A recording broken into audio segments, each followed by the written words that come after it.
ये वाकया साल 2022 का है। रुद्रप्रयाग रोडवेज की बस में उत्तराखंड से गुरुग्राम के लिए ये बस निकली थी और इस बस में एक युवक और युवती भी सवार थे। दोनों के बीच बातचीत का सिलसिला शुरू हुआ और चूंकि दोनों ही उत्तराखंड से थे लिहाजा बात आगे बढ़ी। जब बात आगे बढ़ी तो दोनों के बीच मोबाइल नंबर्स का भी आदान प्रदान हो गया और आगे जाकर ये बस का सफर तो खत्म हो गया, लेकिन दोनों के जीवन में ये बस का सफर जो उन्होंने पूरा कर लिया था एक नई कहानी की शुरुआत लेकर आया और इस कहानी का इतना दर्दनाक अंत होगा ये किसी ने नहीं सोचा था। दरअसल इन दोनों के बीच शुरू हुई दोस्ती मोहब्बत में तब्दील हुई, मोहब्बत के बाद शादी में तब्दील हुई और उसके बाद दोनों में से एक की सिरकटी लाश मिली। आखिर क्या था सिरकटी लाश का रहस्य और कौन था वो जिसने बेरहमी से इस वारदात को अंजाम दिया था? इन तमाम सारे सवालों को जानेंगे आज की इस कहानी में।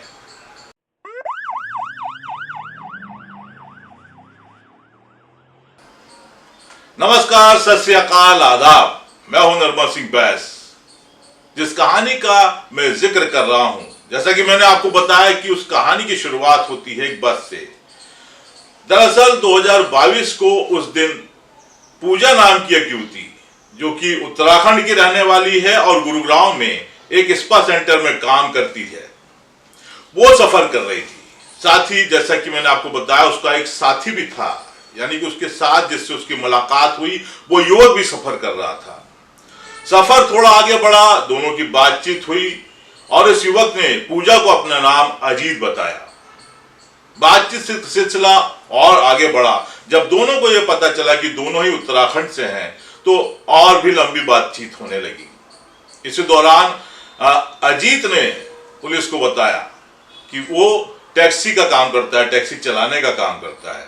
बहरहाल बातों ही बातों में कब सफर पूरा हो गया पता ही नहीं चला। जब दोनों ने आपस में विदा ली उतर के गुरुग्राम, तो दोनों ने एक दूसरे से मिलने का भी वादा किया।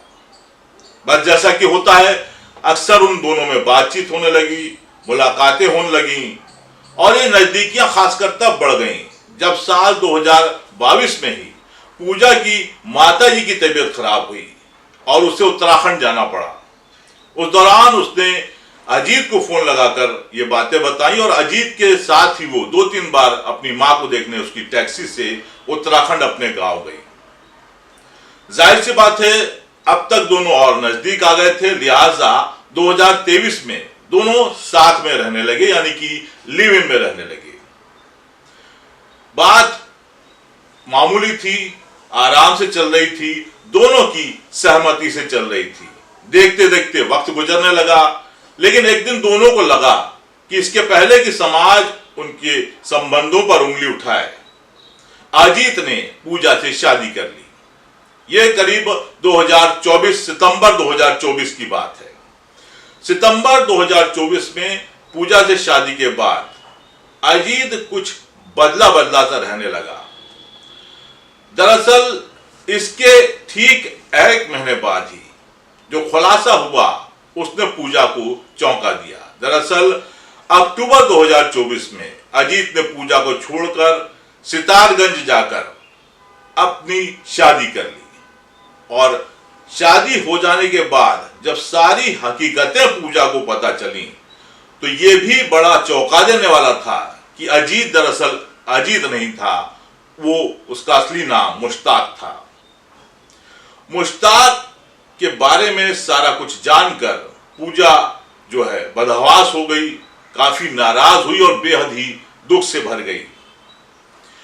और बताते हैं कि इसी गुस्से में आकर पूजा सितारगंज पहुंची, वहां वो अजीत के घर पहुंची और उसने अजीत के घर पर भारी हंगामा मचाया।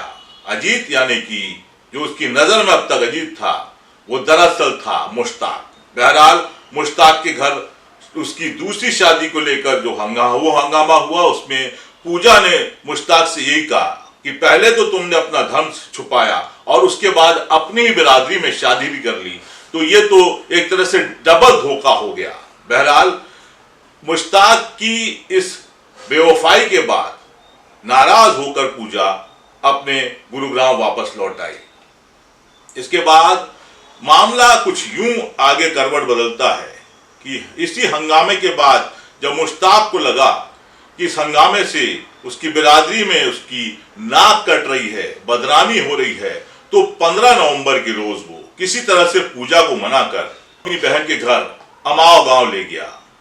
और इसके बाद यानी कि 16 नवंबर की रात जो कुछ भी हुआ वो बहुत ही खतरनाक था। इस रात दरअसल पूजा का कत्ल कर दिया गया और इस बात की जानकारी ना तो पूजा के घर वालों को लगी, ना ही उसकी जान पहचान वालों को। पूजा जब कई दिनों तक नहीं वापस लौटी तो उसकी बहन ने थक हार कर 19 दिसंबर को उसकी गुमशुदगी की रिपोर्ट गुरुग्राम के थाना सेक्टर 5 में दर्ज करा दी। पुलिस ने गुमशुदगी की रिपोर्ट दर्ज कर जब मामले की तफ्तीश की तो एक के बाद एक परतें खुलती चली गईं। दरअसल पुलिस को यह सबसे पहले पता चला कि पूजा मुश्ताक के साथ लिव इन में रह रही थी। जाहिर सी बात है अब पुलिस को मुश्ताक की तलाश थी और इसी प्रयासों में पुलिस ने अपने प्रयासों के बाद 30 जनवरी को मुश्ताक को गिरफ्तार कर लिया। अपनी गिरफ्तारी के बाद मुश्ताक ने जो कुछ भी पुलिस को बताया वे बेहद ही चौंकाने वाला था। दरअसल कत्ल की उस रात मुश्ताक के साथ उसके पिता और भाई भी थे। उसके पिता का नाम अली अहमद और भाई सद्दाम। इन दोनों ने भी बराबरी से उसका कत्ल में साथ दिया था। और सबसे अहम बात यह है कि इस दौरान जब पूजा का इन तीनों ने मिलकर कत्ल किया, अली अहमद ने पूजा के पैर पकड़े, उसके भाई सद्दाम ने उसके हाथ दबाकर रखे और पति बने मुश्ताक ने उसका गला रेत दिया और गला भी इस तरीके से रेता कि उसे धड़ से ही अलग कर दिया। पूजा की बेरहमी से हत्या करने के बाद ये तीनों मोटरसाइकिल से निकले और उसकी लाश को उत्तराखंड की एक नहर के पुल से नीचे फेंक दिया। पुलिस ने मुश्ताक की निशानदेही पर जब घटनास्थल यानी कि जहां उसकी लाश फेंकी गई थी वहां पहुंचकर पुलिस ने जब बरामदगी की तो पूजा की सिर कटी लाश यानी कि सिर्फ धड़ पुलिस ने बरामद किया और उसके सिर का कहीं कोई पता नहीं था। बहरहाल पुलिस ने मुश्ताक को गिरफ्तार किया। पूछताछ के बाद उसकी मोटरसाइकिल भी जब्त की और जेल भेज दिया। इस मामले में नया मोड़ तब आया जब हाल ही में मुश्ताक के पिता अली अहमद और उसके भाई सद्दाम को भी पुलिस ने गिरफ्तार कर लिया। पुलिस ने इनकी गिरफ्तारी के साथ मोटरसाइकिल की आरसी भी बरामद कर ली है। अब इन दोनों को भी पुलिस ने जेल भेज दिया है। तो इस तरीके से इस हत्याकांड का पर्दाफाश तो हो गया, लेकिन खास और सबसे अहम बात यह है कि पूजा का सर का अभी भी कुछ पता नहीं है। इस बारे में पुलिस मुश्ताक के पिता अली अहमद से पूछताछ कर रही है। इस कहानी में आपने देखा कि किसी अनजान शख्स पर खासकर राह चलते भरोसा करना कितना खतरनाक और जानलेवा साबित हो सकता है। अगर पूजा की बात की जाए तो उसने प्यार में तो धोखा खाया ही, अपनी जान तक गंवा दी।